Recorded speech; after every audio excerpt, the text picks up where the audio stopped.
Well, as we close out American Heart Health and Heart Month, what we eat is extremely important to our heart health. And joining us now is Lena Bakovic. She's a dietitian at Palm Beach Gardens Medical Center. And Lena, thank you so much for joining us. You brought some food here to go just one by one of what's good, what's bad. But before we talk about and focus on our heart health, you know, when you have someone who comes in that needs to improve their heart health, you know, what sort of foods do you recommend to them? Yeah. So to improve heart health, you know, we're focusing maybe on foods maybe that people need to be concerned about and with their negative impacts. So the number one thing that comes to mind are what's called trans fatty acids. Okay. So trans fats are man-made fats that are hydrogenated. They take a liquid oil through the process of hydrogenation, convert it to a solid oil, something more similar to the appearance of butter. That's why you brought this here. I brought that there, yes. And what the trans fat, they're in a lot of baked goods, donuts, pastries, frozen pizzas. They're in a lot of different foods. They raise the bad cholesterol in our blood and lower the good cholesterol.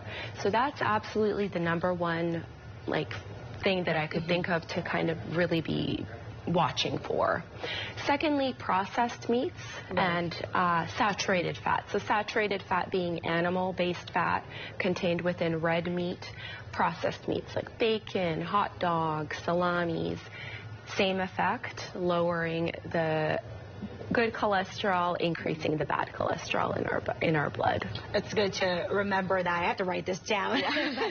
Also, when it comes to recommending what you eat, you know, every time I go to the grocery store, I feel like the prices just gets higher and higher. Yeah. So a lot of us are trying to consider, you know, what's, you know, the good things, but also save a little money. So what do you recommend for people for food that's affordable out there, but we also want to take care of our heart? Of course, absolutely. So one easy way to think about this is focusing more on a plant-based eating lifestyle tends to be more affordable. So for example, grains such as quinoa, even whole brown rice, whole wheat pasta, tend to be more affordable, and they're healthy for the heart. Nuts are a great source of omega-3 fatty acids and protein. I want to lift it up here so you can see it, show our viewers. Okay, so we got the quinoa over here. Yeah. As well as, oh, there we go. Okay. Yes. And what else the quinoa, the nuts, which have omega-3 fatty acids, super healthy for the heart. And then I also brought some garbanzo beans and black beans. Black beans have a ton of antioxidants, which are really good for the heart as well. They're high in fiber, high in protein, just really good for us, and good on the wallet as well.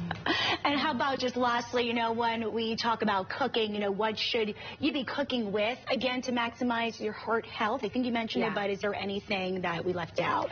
Yeah, so I brought olive oil, extra virgin, and butter. Definitely olive oil. It contains monounsaturated fatty acids, which have a really cardioprotective effect. And then not so much the butter. So if you think about the way this looks at room temperature, it's a liquid, and the butter is a solid.